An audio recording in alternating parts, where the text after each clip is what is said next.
Bonjour, bienvenue à Question de croire, un podcast qui s'intéresse à la foi et la spiritualité, une question à la fois. Cette semaine, peut-on prendre le temps de s'arrêter?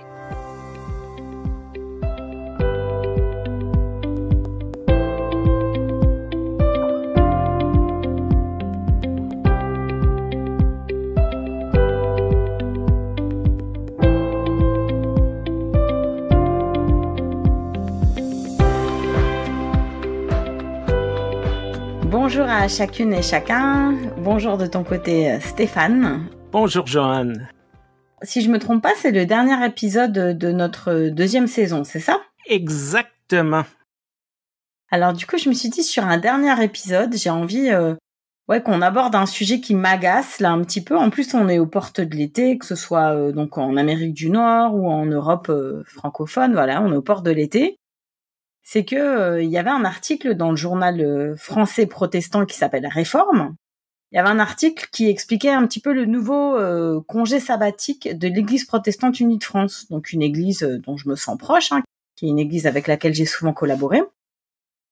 Et voilà, figure-toi Stéphane que les Européens découvrent le congé sabbatique. Ah. Et du coup, l'Église protestante unie de France a commencé, disons, timidement. Alors semblerait-il que la première année, juste quelques pasteurs ont un peu osé, etc.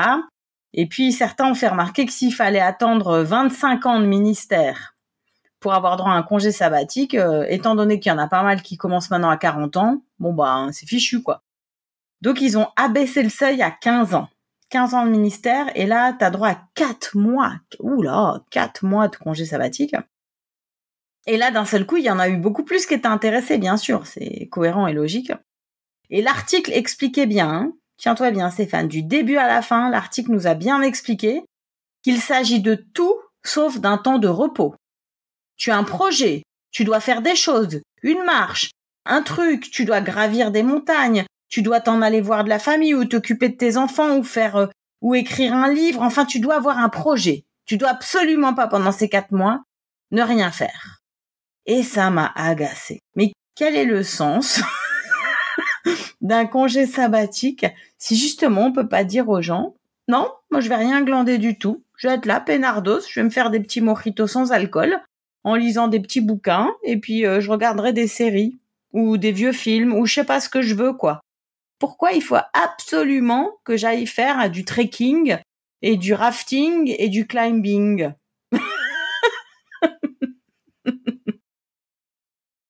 Mon épouse est professeure d'université et c'est exactement ça, les sabbatiques pour les professeurs d'université, du moins en Amérique du Nord. Dans son contexte, on rappelle aux gens, c'est surtout pas des vacances. Il faut avoir un projet, il faut présenter un projet. Il y a un comité qui doit approuver. En théorie, ils peuvent rejeter parce que c'est pas assez sérieux à leurs yeux. Et c'est ça que moi, quand tu m'as parlé de cette histoire-là, et quand j'ai regardé les politiques de sabbatique de l'Église unie du Canada, je me suis dit, ouais, c'est la sabbatique universitaire. C'est dans cette logique-là. Au lieu de dire, qu'est-ce qu'une sabbatique d'Église pourrait ressembler? On a regardé dans le monde corporatif, on a regardé dans le monde universitaire, on a appliqué le modèle. Mais un travail d'Église, c'est pas comme un professeur d'université. Je dis pas qu'un est meilleur que l'autre, mais c'est pas la même chose. Je le vois bien à la maison avec mon épouse. C'est pas les mêmes demandes. C'est pas le même type d'exigence. Pourquoi copier un modèle puis l'appliquer à d'autres au lieu d'avoir cette réflexion de dire qu'est-ce qu'un pasteur, qu'est-ce qu'une pasteur, qu'est-ce que quelqu'un dans un poste de dirigeant d'église a besoin pour se ressourcer. Et du coup, quand on a préparé l'émission, là, vous savez, auditeurs, auditrices, nous, on a un tableau sur une Dropbox qu'on remplit. Je me suis souvenue d'une demande superbe qui m'avait été faite par une jeune maman qui s'appelle M et qui se reconnaîtra parce qu'elle nous écoute. Elle me fait des fois des petits textos, des petits WhatsApp pour me dire « Ah, j'ai écouté l'épisode ». Lors de sa grossesse, M avait besoin de se reposer. Mais en même temps, quand on va avoir un enfant, en fait, on a plein de choses à préparer. C'est ça un petit peu le paradoxe, c'est que t'es crevé, Mais en même temps, tu dois préparer plein de choses. Et puis souvent, tu dois boucler des trucs au boulot, puis il faut encore gagner un peu de sous. Enfin, c'est la course. Et du coup, elle m'avait demandé de lui envoyer des versets bibliques dans lesquels Jésus se reposait et des commentaires aussi bibliques. Et à un moment donné, voilà, j'avais réussi à le faire. Et puis je crois que c'était important pour elle, mais finalement, c'était aussi hyper important pour moi. Parce que en faisant ce genre de recherche, en se mettant soi-même devant la Bible et devant le comportement de Jésus, puisque a priori on essaye toujours un peu de ressembler au bonhomme là, on se rend compte qu'il y a tellement de fois où Jésus en avait marre. On avait marre des sollicitations, avait envie de se poser, avait envie de prier de son côté, renvoyer les gens en plus aussi. Et que Jésus était souvent en déficit chronique de sommeil avec toutes les sollicitations. Et ça, les jeunes mères, elles connaissent bien. Puis j'espère les jeunes pères aussi commencent à connaître un peu ça. Voilà, donc je me dis que cette question de s'arrêter, de se reposer, de dormir aussi, c'est une question que l'humanité de Jésus a connue. Même lorsqu'on regarde tout ce qui tourne autour du jubilé dans le Premier Testament, cette idée qu'à chaque 7 ans, on arrête. Même le sabbat, l'idée du sabbat, c'est le 7e jour, on se repose. Donc, moi, je vois ça, mon père est agriculteur, de laisser la terre en jachère. Parce que, on le sait, si on pousse les champs à pleine production, année après année après année, les champs ne produiront plus. On a besoin de laisser, d'une manière ou d'une autre, lorsqu'on fait une agriculture responsable, la terre se régénérer les nutriments. Parfois, ils vont planter quelque chose qui ne rapportera pas beaucoup de sous, mais qui va régénérer la terre. On trouve ce concept-là dans nos écrits bibliques. On trouve ça dans la nature. Et normalement, on se dit, si on l'a dans la Bible, si on l'a dans la nature, ça doit être évident, là. Mais non, on dirait qu'il y a une résistance à ça. On doit performer.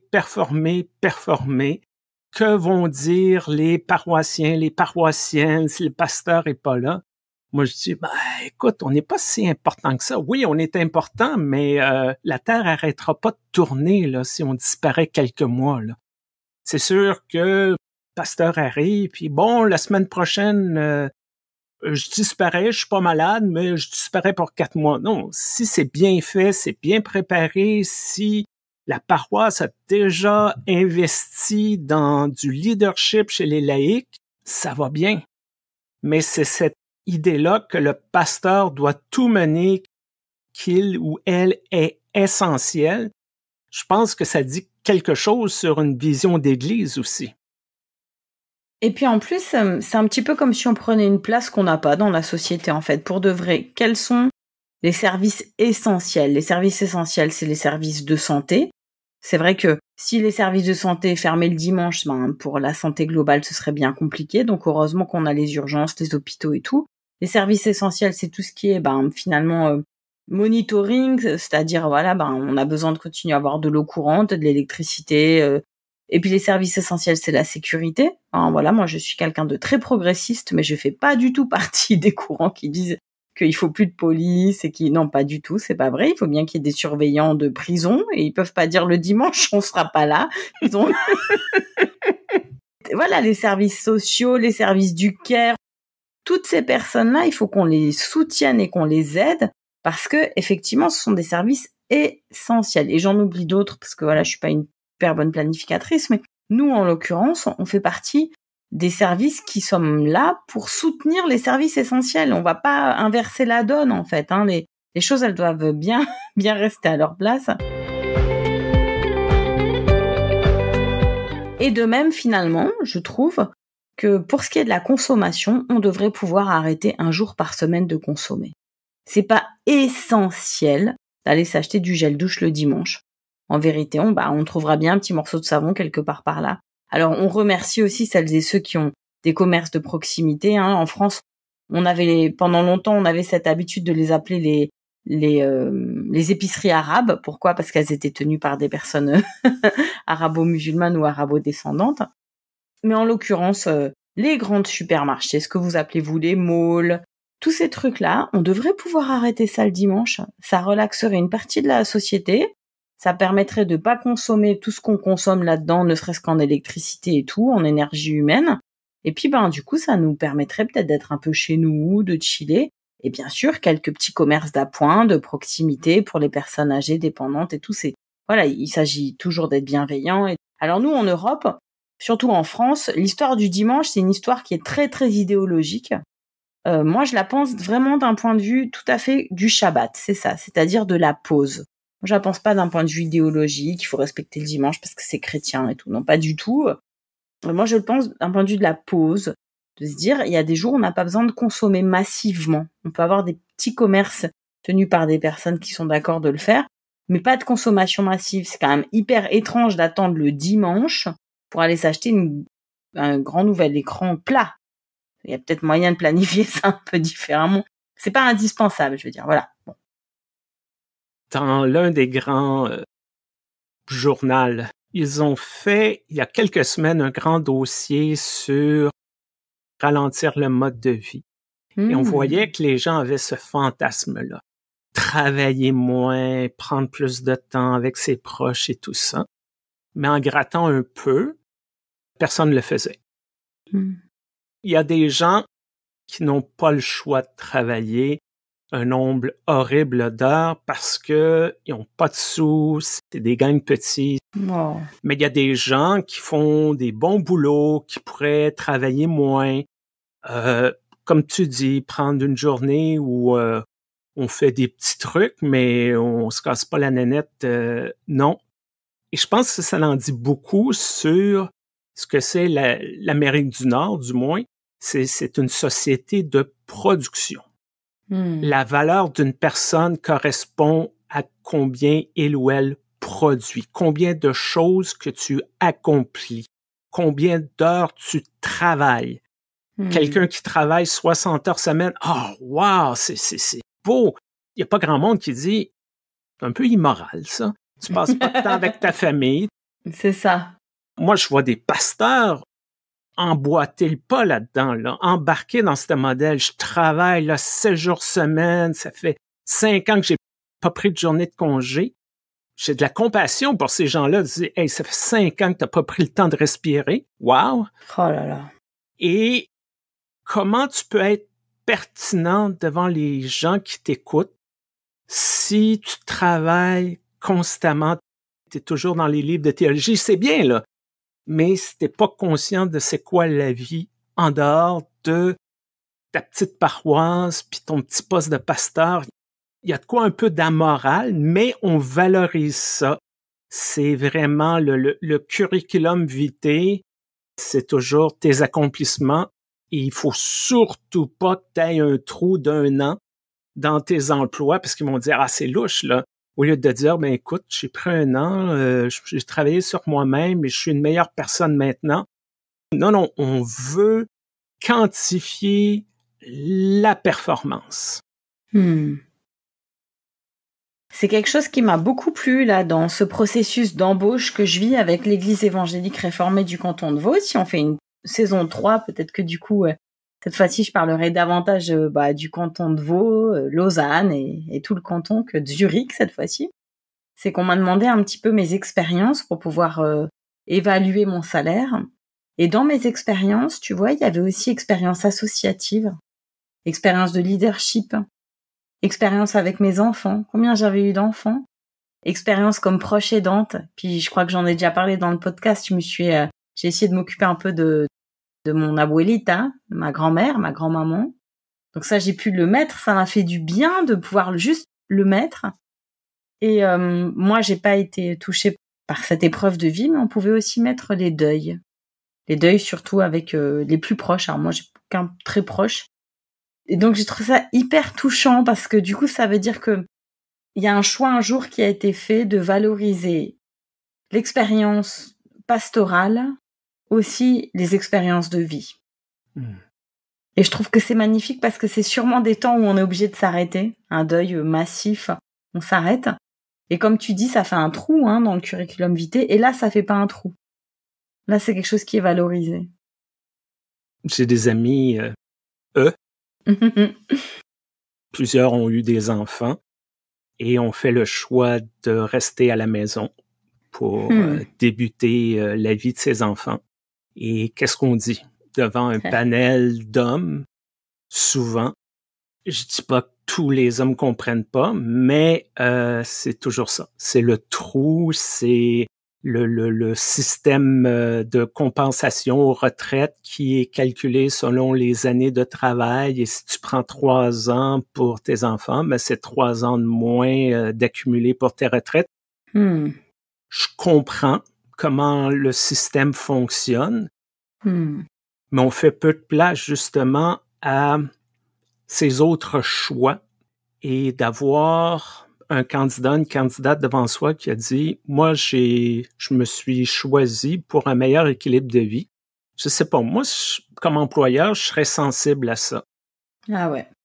Peut-être que sur le long terme, cette personne-là va demeurer avec nous parce que il ou elle, c'est le tour d'avoir un équilibre dans sa vie. Va pas nous claquer un burn-out dans 5 ans ou une dépression majeure. Mais, encore une fois, c'est pas ça qui est souvent valorisé. Ces questions-là viennent un peu comme un à côté. Qu'est-ce que tu fais pour relaxer? Moi, on me le demande. Et bon, moi, je dis, je travaille intellectuellement. Bon, un pasteur, on travaille pas tant que ça avec mes mains, pas moi en tout cas. Ce que je fais, j'écoute des vidéos stupides sur les médias sociaux et j'écoute des matchs de hockey, mais je suis pas un très grand fan partisan d'un club. C'est vraiment, je regarde pendant 2 heures des gens bouger une rondelle, puis c'est ça. C'est un peu comme l'image d'un électro. On débranche le cerveau et après, on se vide le cerveau, puis ensuite, encore une fois, la jachère, ça donne la place pour de la nouvelle information. C'est ça. Et quand je dis ça, les gens, ils sont déçus. Là. Il faudrait que je dise, pour relaxer, je lis tel auteur, tout ça. Non, ça, c'est du travail, c'est de la religion. C'est pas relaxer, c'est pas décrocher, là. Mais bon, c'est encore ça, là.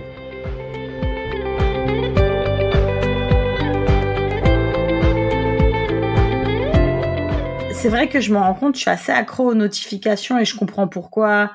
T'as un processus un peu d'adduction cérébrale et tout. Mais d'un autre côté, il y a le en même temps un peu de Paul Ricoeur là. Les notifications, des fois aussi, ça veut dire que j'ai des potes qui m'écrivent et ça me fait du bien en fait de penser que des gens pensent à moi, sont reliés à moi, m'envoient des blagues, des mèmes, des petites photos. Ça me fait du bien au moral en fait. Moi, je suis quelqu'un d'hyper sociable et j'aime bien quoi la sociabilité de la vie. Il y a un autre truc que je trouve hyper important dans ma vie, c'est la sieste. Moi, j'ai toujours vu mon père faire la sieste. Il est d'origine espagnole. Il a toujours vu son père faire la sieste, je pense, ou en tout cas des gens dans sa famille. Quand on faisait des vacances sur la Costa Brava en Espagne, à Castelldefels, j'ai toujours vu mon grand-père faire la sieste. Dans le coin, il y avait le courant d'air, là. Et puis les pins dehors. Enfin, voilà. Et souvent aussi, quand je fais ma sieste, j'enlève mes habits de la journée. Carrément, je m'autorise, en fait, à être sans entrave, à ôter un pantalon, des chaussettes, voilà. À me sentir... je me laisse aller aussi à ce niveau-là. Là, je suis en train de planifier un petit peu cette rentrée à Lausanne. Et dans la planification, tu vois, je réfléchis même là où je serais, si je trouve une chambre, est-ce que je pourrais rentrer faire la sieste? Et c'est hyper important parce que dans ma présence aux autres, dans mon attention aux autres, dans ce que je veux refléter du Christ dans ma vie, en fait, il y a cette notion d'être un peu reposé. Et être reposé, c'est avoir pu décrocher, avoir laissé son corps aussi un petit peu se relaxer. Et depuis que j'ai cette discipline de la sieste, j'ai beaucoup moins mal au dos. Parce qu'on est une culture on est une civilisation assise. C'est pas très bon pour le dos d'être assis. Et c'est, voilà, ce moment où je relâche mon dos aussi me fait du bien, quoi. Il y a une expression en Amérique du Nord, le FOMO. Je dirais pas que les jeunes utilisent ça parce que les jeunes, ils diraient, trop vieux. C'est plus des... C'était pour les anciens jeunes qui sont maintenant plus âgés. C'est le fear of missing out. FOMO, la peur de manquer quelque chose. Et combien de fois j'ai vu ça dans l'église? Là, si je m'absente d'un coup que quelqu'un va faire ci, que fait faire ça, pire que j'ai entendu, bon, dans le temps des fêtes, qu'est-ce qu'on fait? Après Noël, avant le jour de l'an, il se passe pas grand-chose en Amérique du Nord. Non, pas grand-chose, ouais. Fait qu'on dit, bon, on pourrait peut-être fermer, puis les gens apprécient le temps, puis passent du temps en famille. Là, il y a quelqu'un qui dit toujours, oui, mais d'un coup, quelqu'un nous appelle puis il veut donner un chèque de 10 000 $ pendant ce temps-là. Oui, mais ça arrive combien de fois, là? Tu sais, c'est avec des si, on n'en finit plus. Mais ce sentiment-là si on se donne un peu de temps pour soi, c'est comme si on volait le temps des autres ou voler le temps qu'on offre aux autres. Et cette idée, encore une fois, d'en faire plus, de performer et qu'on n'a pas le choix.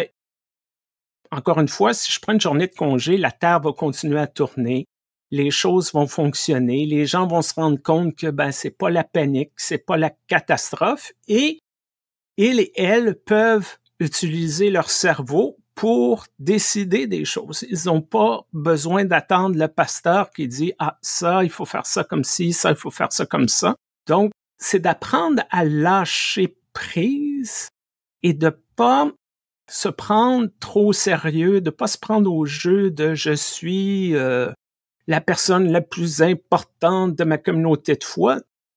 Sinon, c'est facile là, que ça nous monte à la tête. Et si on lâche prise, on dit, écoutez, vous êtes capable de vous débrouiller, puis on se rend compte qu'ils sont capables de débrouiller, c'est une bonne chose, là. Et c'est pour ça que j'ai eu quand même du bonheur à faire pendant ces 2 années mon yoga et mon qigong, enfin le yoga un peu contrasté. J'ai toujours pas réussi à respirer par le front, hein, Stéphane. Je voulais tenir informé nos auditeuristes que non, je ne renouvellerai pas ce yoga religieux et pleinement incarné à la suite d'un gourou. Mais le qigong, j'en tire quand même beaucoup de bons souvenirs parce que c'est vraiment très très cool de s'autoriser à aller respirer très tranquillement dans une salle essentiellement remplie de personnes retraitées et âgées, en bougeant tout doucement mon corps le lundi matin pendant 1h30. Je suis hyper contente de m'être autorisée à faire ça pendant 2 ans. Et je crois que j'en avais vraiment besoin parce que j'étais constamment un peu la tête remplie de choses pour cette paroisse dans laquelle j'étais investie et je voulais que ça marche. Et donc, ça me permettait de faire descendre un petit peu la pression de la cocotte minute. Et j'en tire un petit apprentissage. Maintenant, je vais essayer de le faire un peu plus régulièrement, mais pour moi-même, sans passer par des méthodes ancestrales asiatiques. Voilà. Donc, cet été, pas de grand plan pour toi. Tu n'iras pas marcher Camino ou des choses comme ça, là. Parce que les vacances, il faut pas... Ouais, cet été, je prends 2 mois. Et sur ces 2 mois, avec mon époux, on va partir 2 semaines vers l'Écosse pour faire une retraite spirituelle à Iona.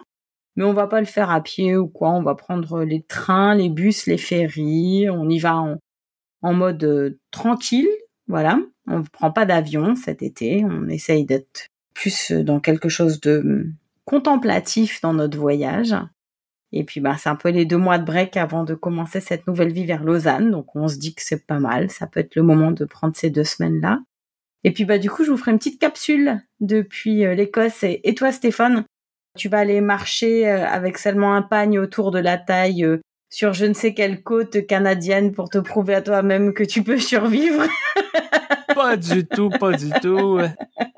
Nos projets de vacances, c'est de visiter Toronto, qui est à 5 heures de route. Pendant quelques jours, tout simplement, les gens ils disent Toronto, c'est pas excitant. Je dis, il y a toujours des trucs excitants partout, puis on n'a pas besoin de faire 2000 km d'avion pour trouver des trucs excitants dans la vie. Moi aussi, je vais essayer d'envoyer des petits coucous cet été. Je sais pas encore combien. Et on va continuer dans l'espoir de vous revenir pour une 3e saison. Et je tiens à vous remercier beaucoup pour votre fidélité. Juste pour vous donner, chères personnes à l'écoute, on fait pas ça pour les chiffres, mais la quantité de téléchargements a vraiment augmenté au cours des derniers mois. Alors, Merci aux nouvelles personnes qui nous écoutent, visiblement. Merci aux personnes qui partagent ce projet, qui nous font connaître. Merci pour vos questions, vos suggestions. C'est très apprécié. Merci aussi à toi, Stéphane. Il faut aussi dire les choses comme elles sont. C'est Stéphane qui gère un peu toute l'infrastructure, qui me fait des rappels, qui ouvre les documents, qui monte les épisodes. Moi, en gros, je mets mon casque et je me pointe. Donc, merci Stéphane de porter tout ça dans le cadre de ton ministère. C'est une belle collaboration et ce qui en fait la beauté, c'est aussi que vous nous écrivez, vous réagissez, vous nous faites des mails. Je crois qu'on crée une petite communauté comme ça, on s'est attachés les uns les unes aux autres et si moi, avec mon emploi du temps de la rentrée, j'y arrive, ben on continuera. Et sur ce, on vous souhaite un superbe été, beaucoup de repos, beaucoup de bonheur. Décrocher, débrancher. Au revoir. Au revoir.